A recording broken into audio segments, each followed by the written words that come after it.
Assalamualaikum warahmatullahi wabarakatuh. Alhamdulillahi rabbil alamin. Wal aqibatu lil muttaqin. Wala udwana illa ala zalimin. Ashhadu an la ilaha illallah wahdahu la syarika lahul malikul mubin. Wa ashhadu anna Muhammadan abduhu wa rasuluhu sadiqul wa'dul amin. Allahumma salli wa sallim wa karrim wa azzim wa barik ala sayyidina Muhammadin wa ala alihi wa ashabihi wa ansarihi wa junudihi wa tabi'ina lahum bi ihsanin ila yaumiddin. Wa alaina ma'ahum bi rahmatika ya arhamar rahimin. Walhamdulillahi rabbil alamin. Para habaib, wabil khusus Habib Bagir bin Yahya, jamaah kaum muslimin, kaum muslimat, Majlis Rasulullah sallallahu alaihi wasallam, hadakumullah, amin ya rabbal alamin. Malam ini acara kita dikaitkan dengan haulnya almarhum al-maghfurlah, guru kita, mursyid kita, pembawa inspirasi untuk kita semua, yakni almarhum al-maghfurlah Al-Habib Munzir bin Umar Al-Musawa. Bin Fuad bin Umar ya. Ya. Al-Habib Munzir bin Fuad Al-Musawa. Maka terlebih dahulu marilah dengan khusyuk dan tenang, dengan ikhlas kita kirimkan Fatihah untuk beliau. Mudah-mudahan asbab semua itu sawab pahalanya akan kembali kepada kita. Karena yakinkan pada diri kita bahwa beliau telah bertemu dengan datuknya baginda Nabi besar kita Muhammad sallallahu alaihi wasallam ala hadhihi niyyah wa likulli niyatin salihah wa ila hadratin Nabi Muhammad sallallahu alaihi wa alihi wasallam. Al-Fatihah. A'udzubillahi minasyaitonir rajim. Bismillahirrahmanirrahim. Alhamdulillah rabbil alamin arrahmanir rahim maliki yaumiddin. Iyyaka na'budu wa iyyaka nasta'in ihdinas siratal mustaqim siratal ladzina an'amta 'alaihim ghairil maghdubi 'alaihim waladdallin. Rabbighfirli wa liwalidayya amin. Terima kasih. Hadirin kaum muslimin, hadirat kaum muslimat, hadakumullah. Orang melihat bahwa dengan perkembangan zaman yang sudah maju, kemudian majelis remaja tumbuh seperti jamur di musim hujan di mana-mana, ada yang nggak senang, walaupun sebagian besar senang.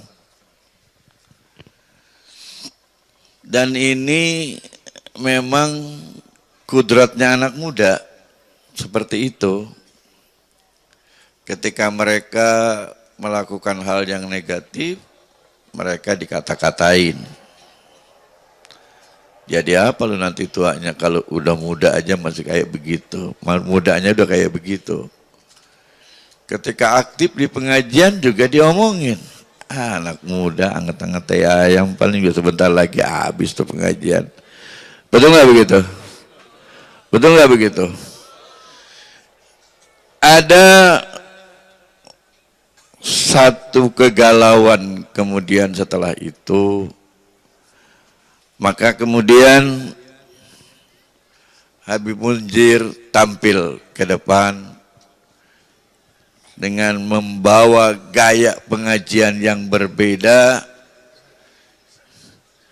bagaikan petir di musim kemarau Pengajian itu membahana dan kemudian mengejutkan semua orang, dan seakan-akan Habib Munzir ini menjawab ke pandangan-pandangan orang tua yang sini terhadap anak muda. Karena malam ini walaupun beliau pada hakikatnya sudah tiada di tengah-tengah kita, tapi kalian tidak surut untuk terus menghidupkan Majelis Rasulullah yang dulu memang disponsori dan diprakarsai oleh Al-Habib Munzir bin Fuad Al-Musawwa almarhum al-maghfurlah. Oleh karena itu, seyogianya saya berharap bahwa majelis seperti ini bisa menular, bukan hanya ada di Jakarta, tetapi juga ke wilayah-wilayah yang lain. Yang paling tidak boleh orangnya berbeda, bangsanya berbeda, sukunya berbeda, tapi caranya sama. Saya pernah mendengar Habib Nabil bahwa majelis semacam ini di Maroko sekarang sudah hidup subur. Ya Habib ya, saya dapat informasi kalau tidak salah. Kemudian di beberapa daerah di negara-negara bagian negara Arab yang notabene mereka adalah berpaham kepada ahli sunnah wal jamaah dan mereka minal muhibbin, juga sekarang sedang semangat untuk mendirikan majelis Rasulullah, termasuk di Mesir.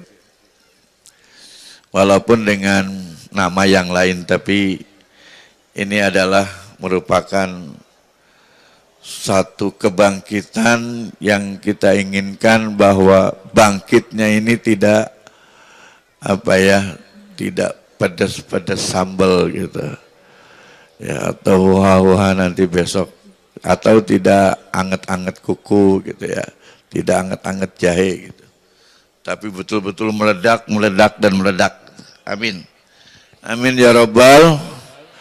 Karena ada pepatah mengatakan subhanul yaum rijalul ghad, anak muda hari ini adalah calon pemimpin masa depan.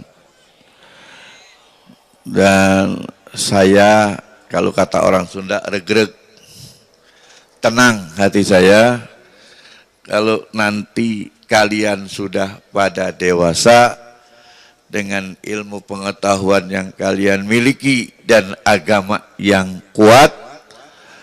Saya nggak bakal melek di dalam kubur, mungkin saya merem ketika saya menghadap Allah Subhanahu wa Ta'ala. Mudah-mudahan kalau hari ini belum ada calon presiden dari Majelis Rasulullah, 20 tahun yang akan datang akan ada presiden dari Majelis Rasulullah. Amin. Mau nggak? Mau nggak? Makanya yang benar belajarnya, yang benar juga ngajinya, betul nggak? Karena ilmu tidak dibarengi dengan iman yang kuat, kacau. Iman yang kuat nggak punya ilmu juga berabe, betul nggak? Betul nggak? Kita kalah terus. Maka oleh karena itu iman dan ilmu harus seimbang. Yarfa'illahu alladzina amanu minkum walladzina utul ilma darajat. Allah akan mengangkat di antara kamu orang-orang yang beriman dan orang yang berilmu di atas derajat yang lain, beberapa derajat. Hadirin kaum muslimin, hadirat kaum muslimat. Lalu orang bertanya, bisakah dengan majelis Rasulullah yang seperti ini mencetak ulama? Tidak.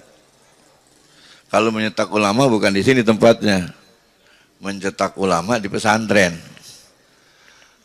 Tapi paling tidak ini adalah alat pemersatu dan untuk mempertebal keimanan.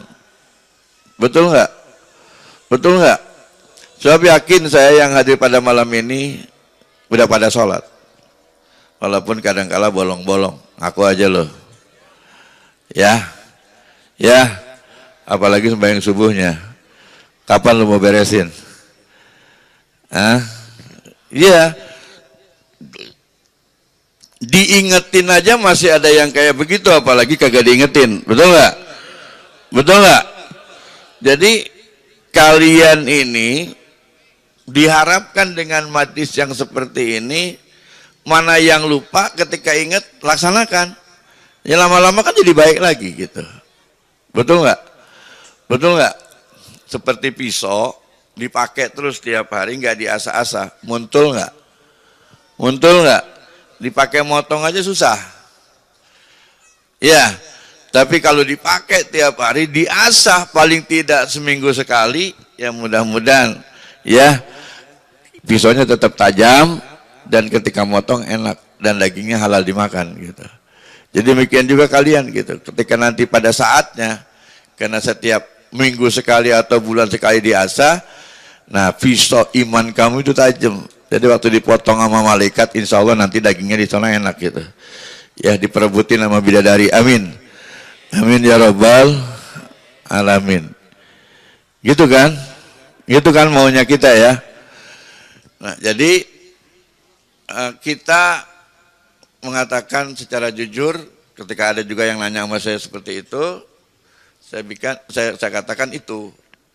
Jadi majelis Rasulullah ini adalah majelis pembangkit semangat Islam atau pembangkit semangat keislaman yang walaupun dia sudah beragama Islam, sudah barang tentu kalau jarang yang negur dia cuma hanya KTP-nya aja kadang-kala Islam, tapi banyak apa yang sudah tidak kerjakan karena sudah jauh dari peringatan-peringatan yang mereka biasa dengarkan. Tapi dengan demikian, seperti malam ini, saya yakin mudah-mudahan kalian menjadi remaja yang luar biasa.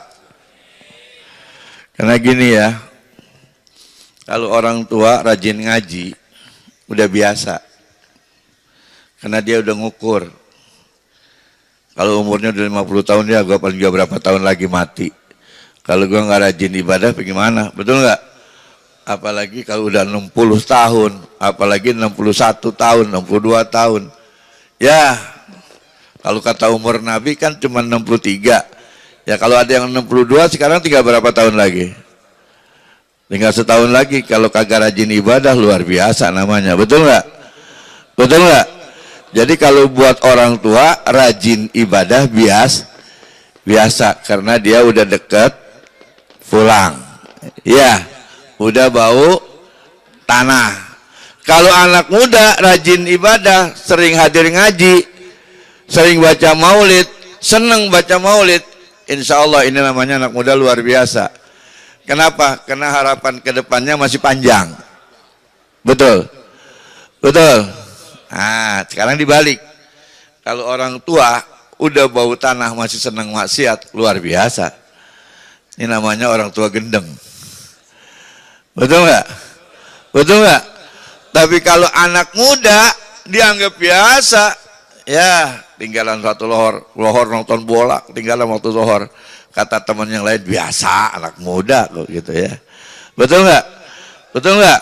Nah pertanyaannya, pengen jadi anak muda luar biasa apa pengen anak muda biasa? Jadilah kamu anak muda yang luar biasa. Karena manusia yang disebut anak muda yang luar biasa itu adalah calon-calon harapan di masa depan yang dia bisa memimpin negeri ini dengan adil dan makmur. Amin. Ya Rabbal alamin. Hadirin kaum muslimin, kalau malam ini ada polisi, saya katakan sama Pak Polisi mendingan masuk naik ke panggung ya. Insya Allah majelis Rasulullah tidak akan ngajak kampanye untuk ganti presiden. Setuju? Karena kita ngaji ya, betul nggak? Kita ngaji bukan mau bicarain ganti presiden, ngapain ganti presiden itu jadi apa namanya? Betul nggak? Pokoknya kita ngaji, benerin iman kita, benerin ibadah kita, benerin akhlak kita. Betul nggak? Bagusin tata cara hidup kita sesuai dengan ajaran syariat agama kita yang dibawa oleh Nabi besar kita Muhammad sallallahu alaihi wasallam. Allahumma sholli wa sallim wa barik alaih. Dan saya yakin kalau memang kita demikian semua, kalian adalah calon surga semuanya. Semuanya calon surga, semuanya calon surga, amin. Semuanya calon surga, amin. Semuanya calon surga, amin. Ya. Selanjutnya kita harus juga merasa bersyukur kepada Allah karena pengganti dari Habib Munzir banyak sekarang yang timbul, ya, yang kemudian mengadakan kegiatan dengan nama yang lain tapi dengan model yang sama, dan itu pun banyak dicintai oleh remaja, dan mudah-mudahan akan timbul lagi.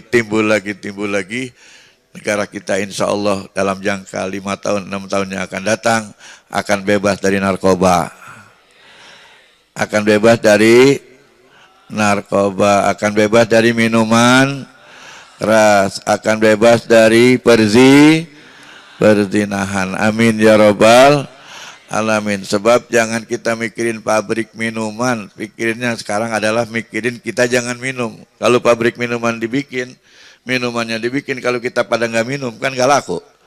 Insya Allah bangkrut. Betul nggak? Betul nggak? Gampang aja kita mah, jangan beli aja udah gitu. Ini anak muda kalau segini nih kagak beli minuman nih. 1 botol minuman berapa duit? Misalnya 100.000. Ini ada nggak 1.000 orang yang hadir? Ada nggak? 1.000 orang kali 100.000 berarti berapa tuh? 100 juta dia udah rugi. Betul nggak? Betul nggak? Kalau umat Islam sekarang ada 200 juta di Indonesia, umat Islamnya semua nggak mabok, nggak ada yang beli minuman, rugi nggak kira-kira pabrik? Udah gituin aja, kita nggak usah usulin sama pemerintah, pokoknya kita jangan minum aja. Betul nggak? Kan umat Islam dilarang untuk mabok, betul nggak? Jangankan untuk mabok, untuk makruh juga nggak boleh, betul nggak? Betul nggak? Coba saya mau tanya sekarang, makruh itu artinya apa? Berasal dari kata karoha. Karoha itu sudah dibenci atau sudah membenci. Jadi makruh itu barang yang dibenci. Kalau makruh masuk kepada bagian hukum syara, berarti barang yang dibenci oleh Allah. Kalau kita lakukan, wah itu kan gak dosa, cuman dibenci doang sama Allah. Sekarang pertanyaannya, kita kalau berteman sama orang, dibenci sama orang, enak kagak? Itu sama baru orang sama orang, betul nggak? Nah kalau kita tiba-tiba dibenci sama Allah, kita seneng nggak? Seneng nggak? Yang bikin surga siapa? Yang bikin neraka siapa?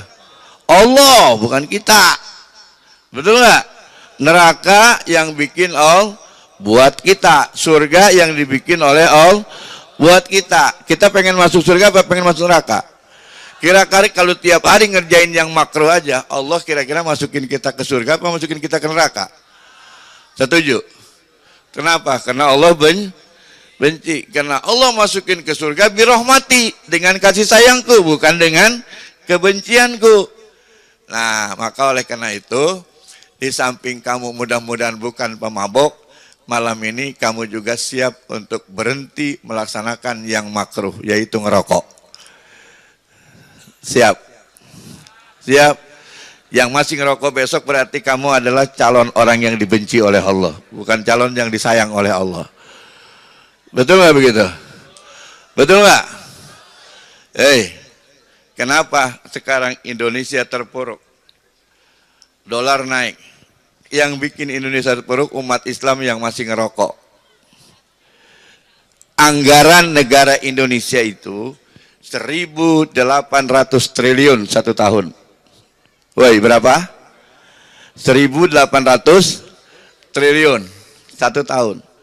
Sekarang kalau ada orang yang ngerokok satu hari di Indonesia 100 juta.